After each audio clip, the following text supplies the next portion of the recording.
കങ്കുവ പടം ഇറങ്ങിയിട്ട് ഇപ്പോൾ ആക്ച്വലി ഒരാഴ്ച ആയിട്ടുണ്ട്. പടത്തിൻ്റെ റിവ്യൂ ചെയ്യാനൊന്നല്ല നമ്മൾ ഈ ഒരു വീഡിയോ ചെയ്യുന്നത്. പടത്തിൻ്റെ അവസ്ഥ എന്താണെന്നൊക്കെ നിങ്ങൾക്ക് ഇപ്പോഴേ മനസ്സിലായിട്ടുണ്ടാവും. ഇനി അറിയാത്തവർക്കായിട്ട് വേണമെങ്കിൽ പറഞ്ഞുതരാം. ഒരു സൂര്യ ഫാനായിട്ട് പോലും ഇന്ത്യൻ 2 ശേഷം ഈ വർഷം ഞാൻ തിയേറ്ററിൽ പോയി കണ്ട ഏറ്റവും അവതാരം പിടിച്ച അല്ലെങ്കിൽ ഒരു അപരാധം പടം തന്നെയായിരുന്നു കങ്കുവ. അതിൽ യാതൊരു സംശയവും ഇല്ല. പടത്തിൻ്റെ മെയിൻ പ്രശ്നം എന്ന് വെച്ചാൽ പടത്തിൻ്റെ പ്രൊമോഷനിൽ തന്നെയായിരുന്നു. ഇതേ സെയിം പ്രശ്നം തന്നെയായിരുന്നു വിജയുടെ ഗോട്ട് എന്ന സിനിമയ്ക്ക് ഉണ്ടായത്. പ്രൊമോഷനിൽ എന്തൊക്കെ തള്ളുകലായിരുന്നു. സൂര്യണ്ണനടക്കം ചെറുതായിട്ടൊന്ന് കണ്ടിട്ടുണ്ട്. എല്ലാ ഡയറക്ടേഴ്സും വാവളന്ന് നിൽക്കുന്നൊക്കെ. പക്ഷേ പുള്ളിക്കത് പറയാം. ആക്ച്വലി ആ ഒരു നടനെ അല്ലെങ്കിൽ സൂര്യ എന്ന് പറയുന്ന ഒരു ആക്ടർ ഓർത്ത് മാത്രമാണ് എനിക്ക് ഈ ഒരു സിനിമ കണ്ടപ്പോൾ വിഷമം തോന്നിയത്. കാരണം 2.5 വർഷം 2 സിനിമ എന്തോ ഡ്രോപ്പ് ചെയ്തിട്ടാണ് ഈ ഒരു പടത്തിന് വേണ്ടി 2.5 വർഷം കൊടുത്തത്. നശിപ്പിച്ച് കയ്യിൽ കൊടുത്തെന്ന് പറയാൻ ശിവ. പിന്നെ പടത്തിൻ്റെ കളക്ഷനും വളരെ ദാരുണമായിട്ടാണ് പോയിക്കൊണ്ടിരിക്കുന്നത്. മാക്സിമം 100 കോടി അതിന് മുകളിലൊന്നും പോകുന്നു എന്നുള്ള ഞാൻ വളരെ ഹാപ്പിയാണ് ആ കാര്യത്തിൽ. വേറെ ഒന്നുമല്ല, പടത്തിൻ്റെ പ്രൊഡ്യൂസറായ ജ്ഞാനവേല തന്നെയായിരുന്നു വന്നിരുന്നു പക്കാ തള്ളുകൾ, വേറെ ലെവല് തള്ളുകൾ. കാരണം 2000 കോടിയൊക്കെയാണ് എക്സ്പെക്റ്റേഷൻ, അങ്ങനെ ഇങ്ങനെയൊക്കെയാണ് പറഞ്ഞിരുന്നത്. ഇപ്പോൾ നന്നായിട്ട് കിട്ടുന്നുണ്ട്. 4000 കോടി ആവാനായി എന്നാണ് നമ്മുടെ ഒരു റിപ്പോർട്ട്. ഇവരിങ്ങനെ പോസ്റ്ററൊക്കെ അടിച്ചു വരുന്നുണ്ട്. ഇപ്പോൾ തന്നെ 200 കോടി എന്തോ ആയെന്ന് തോന്നുന്നു പോസ്റ്ററിലിട്ടോ. പടത്തിലേക്ക് വന്നാൽ പടത്തിൻ്റെ മേക്കിങ്ങും അതുപോലെ തന്നെ ക്യാമറ വർക്കൊക്കെ എനിക്ക് വളരെ മികച്ചതായിട്ട് തന്നെയാണ് തോന്നിയിരുന്നത്.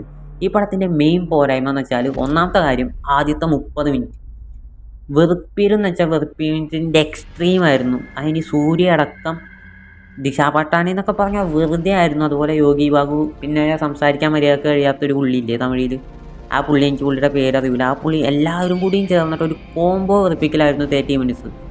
പക്ഷെ എനിക്ക് ആകെ ഉണ്ടായിരുന്ന അപ്പോൾ ഒരു പ്രതീക്ഷ എന്ന് വെച്ചാൽ ഓക്കെ ഇത് വെറുപ്പീരാണ്, പക്ഷേ ആ ഒരു പീരിയോഡിക് പോർഷൻ ഉണ്ടല്ലോ, അതാണല്ലോ നമ്മുടെ മെയിൻ പ്രതീക്ഷ. സോ അവിടേക്ക് എത്തുമ്പോൾ സ്റ്റാർട്ടിങ്ങിലൊക്കെ കുഴപ്പമില്ലായിരുന്നു ഈ പറഞ്ഞ പോലെ തന്നെ. പക്ഷെ പിന്നീട് പടം കയ്യിൽ നിന്ന് പോയി തന്നെ മനസ്സിലായി.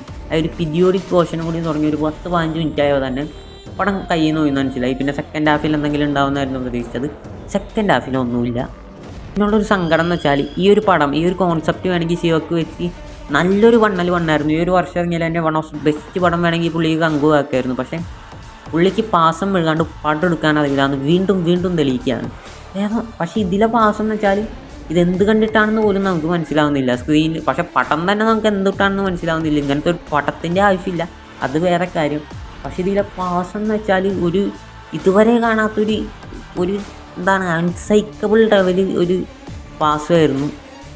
ഇത് തന്നെയാണ് പടത്തിലെ മെയിൻ പോരായ്മ എന്ന് വെച്ചാൽ മേക്കിംഗ് ആയാലും ക്യാമറ ആംഗിൾസ് ആയാലും എല്ലാം അടിപൊളിയായിട്ടും നമ്മുടെ ഒരു പടത്തിൻ്റെ ആ ഒരു കണക്ഷൻ അല്ലെങ്കിൽ ഒരു ഇമോഷണൽ അറ്റാച്ച്മെൻറ്റ് ഓഡിയൻസ് ആയിട്ട് ക്രിയേറ്റ് ചെയ്യാൻ ഈ ഒരു പടത്തിന് എവിടെയും കഴിഞ്ഞിട്ടില്ല എന്ന് തന്നെ പറയാം. ഇതിൽ ഏറ്റവും കൂടുതൽ സാറ്റിസ്ഫാക്ഷൻ കിട്ടിയ ഒരു സീൻ എന്ന് വെച്ചാൽ ആ ചെറുക്കനെ സാവ് കുത്തി എരിഞ്ഞ് കൊല്ലുന്ന ഒരു സീനാണ്. പക്ഷെ അപ്പോഴും പ്രസൻറ്റ് പോർഷനിൽ ഇപ്പോഴും ജീവിച്ചിരിക്കുന്നുണ്ട് പച്ച ലൈറ്റും കണ്ണി കത്തിച്ചിട്ട്. എന്തിനാണോ ആവോ. പിന്നെ VFX ഒക്കെ എനിക്ക് അത്യാവശ്യം കുഴപ്പമില്ലാണ്ട് പോയതായിട്ട് തന്നെയാണ് തോന്നിയത്. പക്ഷേ ക്ലൈമാക്സിലൊരു എഫക്റ്റ് ഉണ്ട് എൻ്റെ മോനെ. അതായത് നമ്മുടെ ബാഹുബലി 2 പൽവാൽ ദേവനെ കൊല്ലുന്ന സമയത്ത് ആകാശത്ത് നമ്മുടെ അമരേന്ദ്ര ബാഹുബലി വരുന്ന ഒരു എഫക്റ്റ് ഇല്ലേ, ആ ഒരു എഫക്റ്റ് ഇവിടെ ഇട്ട് വെച്ചിട്ടുണ്ട്. കൈൻ മാസ്റ്ററിൽ ഞാൻ ഇതിലും ബെസ്റ്റായിട്ട് എഡിറ്റ് ചെയ്യും. പിന്നെ ഉള്ള കാര്യം പറയാനല്ലോ, DSPയുടെ സോങ്സ് ആയാലും ബാക്ക്ഗ്രൗണ്ട് സ്കോർ ആയാലും അടിപൊളിയായിട്ടാണ് എനിക്ക് ഫീൽ ചെയ്തത്. പക്ഷേ തിയേറ്ററിൽ ഇരുന്ന് കേൾക്കുമ്പോൾ നമുക്ക് എഫക്റ്റ് ചെയ്യില്ല.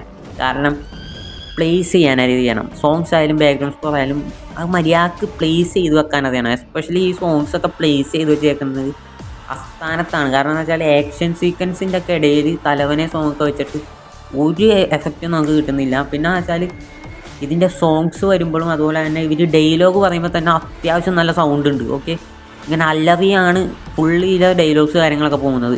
അതിൻ്റെ ഒപ്പം ഈ ഒരു സോങ് പിന്നെ വരുമ്പോൾ ഒരു കയറ്റം കിട്ടുന്നില്ല. കാരണം എവിടെയെങ്കിലുമൊക്കെ സൗണ്ട് ഒന്ന് ലോ ആയാൽ പിന്നെ സൗണ്ട് കൂടുമ്പോൾ നമുക്ക് അതിൻ്റെ ഒരു എഫക്റ്റ് കിട്ടുള്ളൂ. ഇതൊന്നും നമുക്ക് ഫീൽ ചെയ്യുന്നില്ല. പിന്നെ പടത്തിൽ ഒരാളും പണിയെടുത്തില്ല നമുക്ക് പറയാൻ പറ്റില്ല. അതിപ്പോൾ ഈ ഒരു VFX വർക്ക് ആയാലും ക്യാമറ ആംഗിൾസ് ആയാലും DSP ആയാലും സൂര്യ ആയാലും എല്ലാവരും ചത്ത് കിടന്ന് തന്നെ പണിയെടുത്തിട്ടുണ്ട്. പക്ഷെ പടം പണിയത് ശിവയായിപ്പോയി.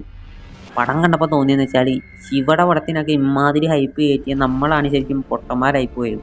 പിന്നെ ബോബി ഡിയോളൊക്കെ എന്തിനാണ് വന്നതെന്ന് പുള്ളിക്ക് തന്നെ ഒരു വിഷയമില്ല. അഫ്കോഴ്സ് പുള്ളിക്ക് സ്ക്രീൻ പ്രസൻസ് ഉണ്ട്, അതില്ല എന്ന് പറയുന്നില്ല. പക്ഷേ അതിൽ കൂടുതൽ പുള്ളിക്കൊന്നും ചെയ്യാനില്ല എന്നുള്ളതാണ് സത്യം.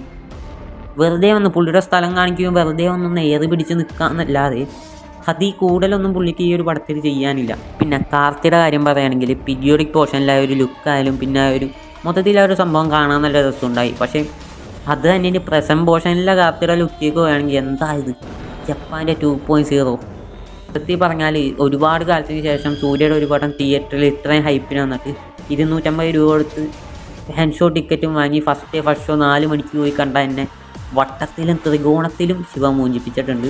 അമ്മാതിരി അപരാധം പടം തന്നെയാണ്.